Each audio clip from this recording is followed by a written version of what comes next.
सच कहूं तो इस बारे में बात करते हुए भी एक अजीब सी थकावट और फ्रस्ट्रेशन महसूस होती है। हेलो, आज इस चर्चा में हम एक ऐसी रियलिटी को फेस कर रहे हैं जिसने लिटरली लाखों सपनों को एक झटके में तोड़ कर रख दिया। मैं यहाँ सिर्फ एक आवाज नहीं हूँ, मैं उन 22 लाख एग्जॉस्टेड स्टूडेंट्स का दर्द बयान कर रहा हूँ, जिनकी सालों की रात दिन की मेहनत बस एक सिस्टम के फेल होने की वजह से पूरी तरह मिट्टी में मिल गई। आज हम नीट 2026 के उस क्राइसिस के हर एक लेयर को समझेंगे जिसने सब कुछ हिलाकर रख दिया है।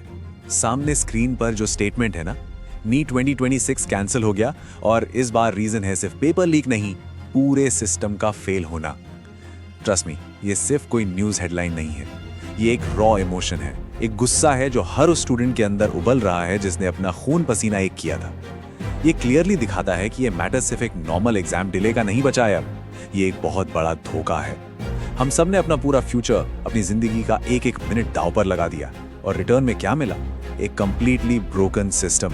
चलिए पहले पार्ट की तरफ बढ़ते हैं। The day everything broke, shattered dreams.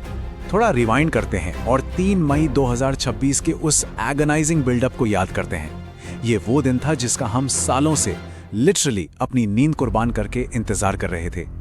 एक स्टूडेंट के लिए 22 लाख का नंबर सिर्फ एक डेटा पॉइंट नहीं होता, ये 22 लाख परिवार हैं, 22 लाख इनोसेंट फ्यूचर्स हैं। हम सब उस सुबह वही यूजुअल एग्जाम एंजाइटी और एक्सट्रीम प्रेशर फील कर रहे थे।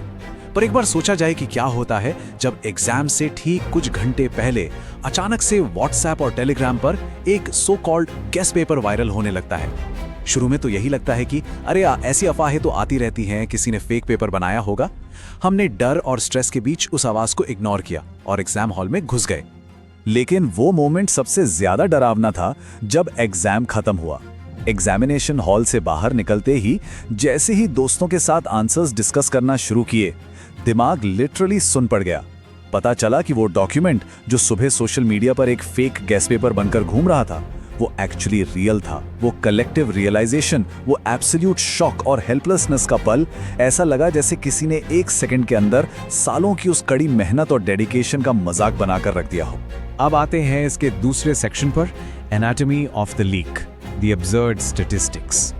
जब इस इन्वेस्टिगेशन के कोल्ड हार्ड फैक्ट्स और डेटा सामने आते हैं ना, तो फ्रस्ट्रेशन अपने एक्सट्रीम लेवल पर पहुंच जाती है। ये कोई छोटी मोटी चूक नहीं थी, ये क्लियर कट एविडेंस है कि सिस्टम बिल्कुल अंदर से कॉम्प्रोमाइज हो चुका था।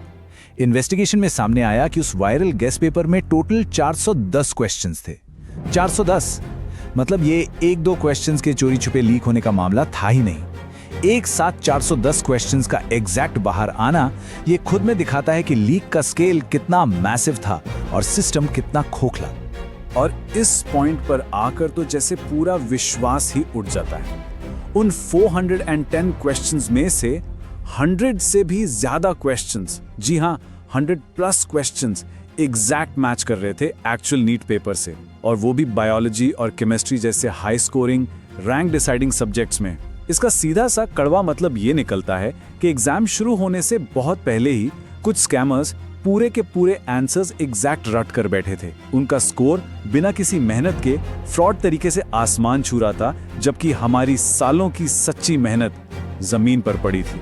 इसके बाद शुरू होता है तीसरा पार्ट, अ मल्टी रैक organised scam, greed versus merit. ये सब डिटेल सुनकर अंदर एक अजीब सी आग लग जाती है।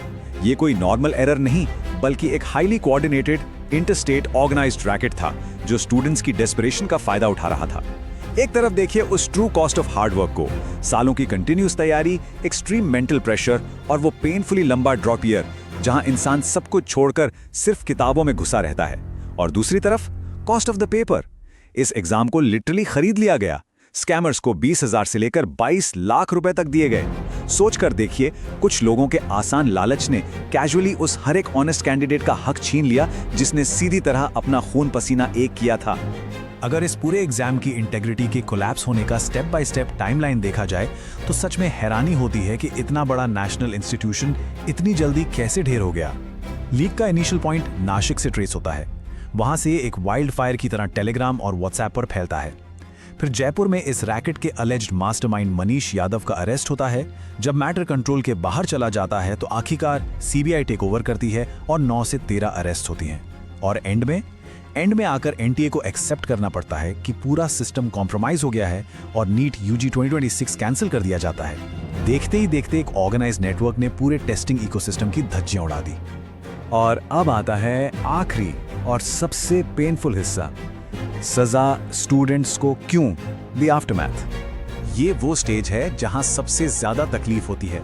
एक ऑफिशियल पेपर पर एग्जाम कैंसिल लिख देना और नई डेट्स अनाउंस कर देना ऑफिशियल्स के लिए बहुत आसान लगता होगा, पर इन 22 लाख कैंडिडेट्स के कांधों पर जो अनफेयर बर्डन डाला गया है उसका क्या? हमारा मेंटल स्ट्रेस और एंजाइटी अब 2 गुना या उससे भी ज्यादा हो चुकी है। उन स्टूडेंट्स की एगनी को समझिए जो ऑलरेडी अपने ड्रॉप ईयर में थे। उनकी जिंदगी का एक और साल अधर में लटक गया। एक री एग्जाम डेफिनेटली होगा, सिक्योरिटी भी शायद टाइट हो जाएगी, पर वो जो आने वाले एग्जाम का एक लिंगरिंग ड्रेड बैठ गया है अंदर, वो जो ट्रॉमेटाइजिंग मेंटल टोल है, उसे कैसे मिटाया जाएगा? इन्हीं सभी वजह से आज एनटीए के खिलाफ नेशन वाइड प्रोटेस्ट हो रहे हैं, क्योंकि स्टूडेंट्स का ट्रस्ट कंप्लीटली ब्रेक हो चुका है। तो एंड में सबसे क्रूशियल पॉइंट यही निकल कर आता है, गलती सिस्टम की थी, सजा स्टूडेंट्स को क्यों? ये स्टेटमेंट अपने आप में कितना प्रोफाउंड और डीपली अनफेयर लगता है। जिस टेस्टिंग बॉडी पर, जिस सिस्टम पर हमें हमेशा ट्रस्ट करना सिखाया गया, वो अपना ही काम ठीक से नहीं कर पाए, लेकिन उस मैसिव फेलियर की, उनकी मिस्टेक्स की पूरी कीमत इनोसेंट स्टूडेंट्स चुका रहे हैं, अपने टाइम, अपने फ्यूचर और अपनी मेंटल पीस की फॉर्म में। इससे ज्यादा हार्ट ब्रेकिंग चीज एक मेहनती स्टूडेंट के लिए और कोई नहीं हो सकती। आज की इस चर्चा को हम एक बहुत ही प्रोवोक करने वाले ख्याल के साथ एंड करते हैं। क्या नए रूल्स के साथ सिर्फ एक री एग्जाम स्केड्यूल कर देना इस मैसिव फेलियर का परमानेंट सॉल्यूशन हो सकता है, या फिर हमारे इस पूरे टेस्टिंग सिस्टम की फाउंडेशन को ही तोड़कर एकदम जीरो से रीबिल्ड करने की जरूरत आ गई है? अगर देश के सबसे बड़े कॉम्पिटिटिव एग्जाम्स में फेयरनेस और मेरिट को ही प्रोटेक्ट नहीं किया जा सकता, तो हमारे आने वाले फ्यूचर का क्या होगा? ये एक ऐसा सवाल है जिस पर हर किसी को सोचना चाहिए, ताकि सिस्टम में आगे चलकर कुछ रियल अकाउंटेबिलिटी आ सके।